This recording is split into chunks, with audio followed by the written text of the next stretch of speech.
Welcome to ye olde InRange. We've gone all the way back to the 1400s, and here we have a handgun, arguably the very first effective handheld firearm. Now, this is of course not an original. This is a reproduction from Veteran Arms.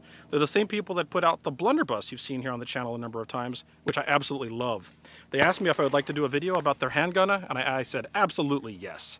So there's a lot of history in this, and this is really the origins and beginnings of firearms. When black powder made it to Europe in its original incarnation, it was called serpentine powder, at least one variant thereof was. And serpentine powder had an unusual quality. When compressed, it would detonate like black powder and fire the gun, but when uncompressed, it would slowly burn like a fuse. And that made the handgun quite easy to use, at least initially. They would load the powder charge, pour this serpentine powder here, and it would burn slowly, which would give you time to aim this sort of unusual contraption. But as gunpowder got better and started detonating like modern black powder does, as in instantaneously, they had to come up with other ignition systems. And I'm going to show you both of those today.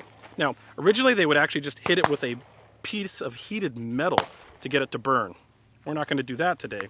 But what we are going to do is simulate serpentine powder with what's literally called hobby cannon fuse. This is cannon fuse cut to a length.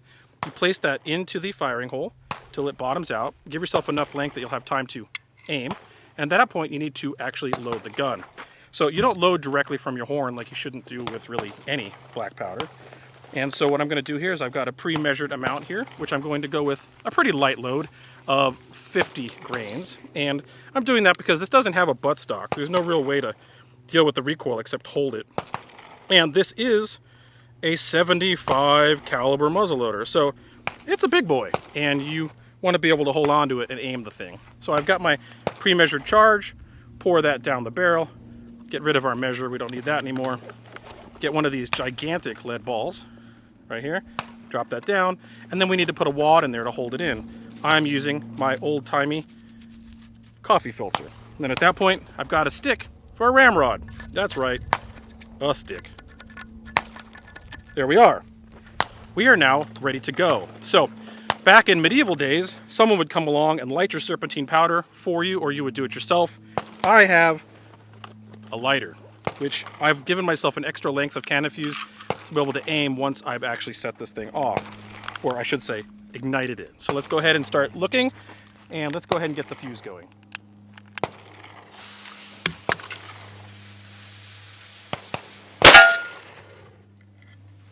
Boom, practically dead center. As you can see, this is sort of an unusual contraption, but if you aim down it like you'd aim down a barrel, you're certainly able to hit targets, probably at reasonable ranges. Let's go ahead and do one more of those. So I've got my pre-cut measured length of cannon fuse, and I'm going to put that into the flash hole, and I'm going to now measure my powder charge, just like I was mentioning a minute ago. Go into my bag of goodies here, and my funnel, and my powder horn.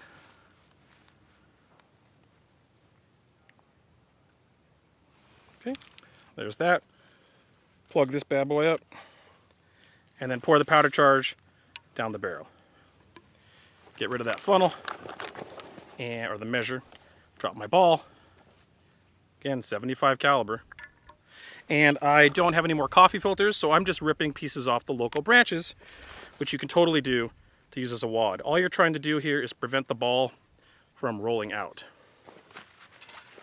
Get my stick.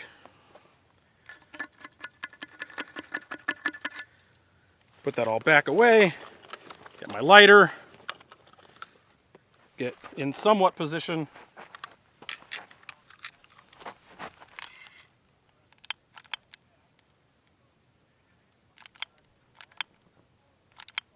Come on. There we go.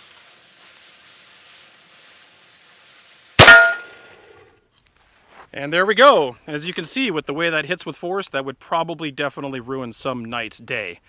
There's a bit of an alarming moment when you light that thing and you realize you have to get on target, and you've only got a couple seconds for this thing to fire, that you're like, you get on it, and then the recoil is not as bad as you think, but you still really have to hold on to it.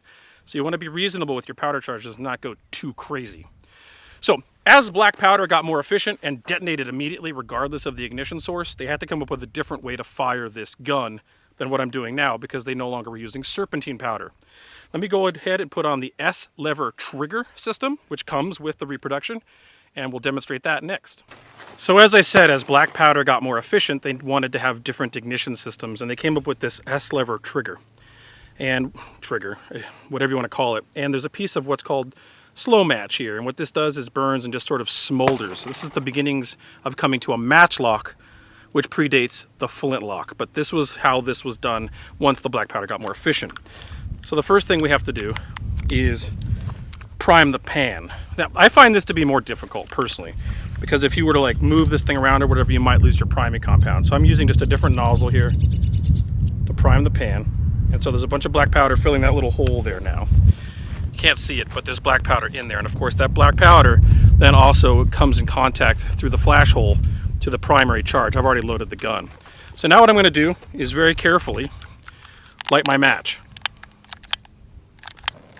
Easier said than done in field conditions. There we go.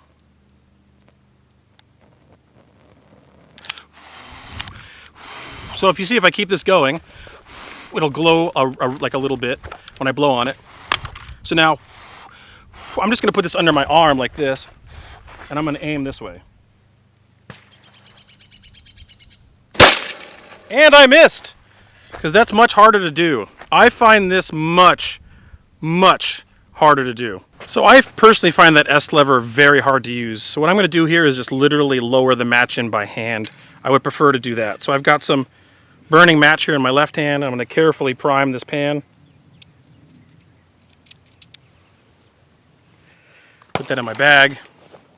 And I'm going to aim the gun with one hand. See if I can do this better.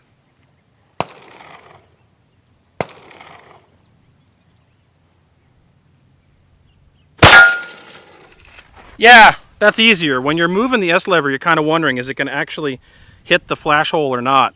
And just doing it by hand was easier. But I got to tell you, I find the fuse method way more fun with this than the slow match and the S lever. So I've taken the S lever back off. While that's historically correct, I'm not into it. I actually like the serpentine powder style better, and you get more time to aim and you actually get a moment to adjust yourself. So let's reload and do one more of those. All right, so I'm reloaded, and as you might notice, my cannon fuse keeps getting longer, and I advise that the more I play with this, and I advise to you if you get one, give yourself more fuse than less. Gives you more time to adjust and get ready for this thing to do its thing. Like I said, it's controllable, but if you're not careful, I could see where you could lose control of it too. So let me go ahead and get on target here.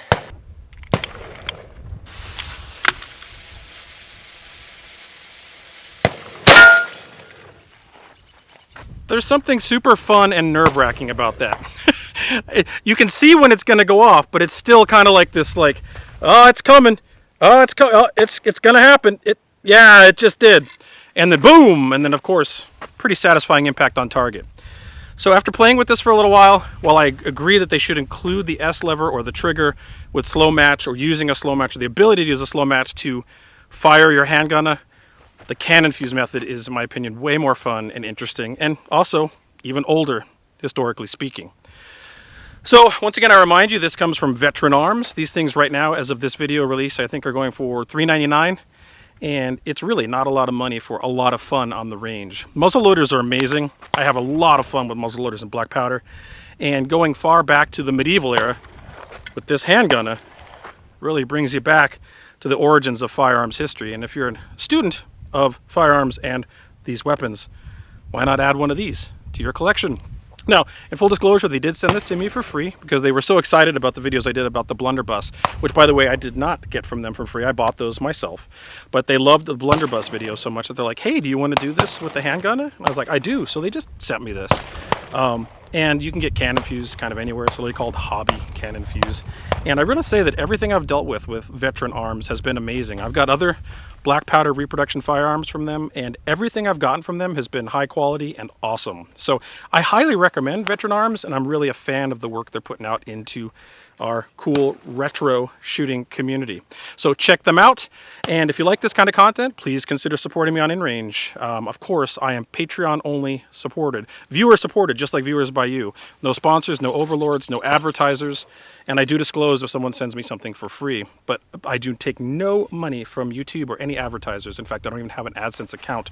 So if you want to keep this kind of free range internet content alive, please consider supporting me at patreon.com/InRangeTV. Or you can also use Utreon. I'm kind of working with that now as well. So that's another option if you're against Utreon, utreon.com. Thanks for watching. And if you can't afford to do that, just share with your friends.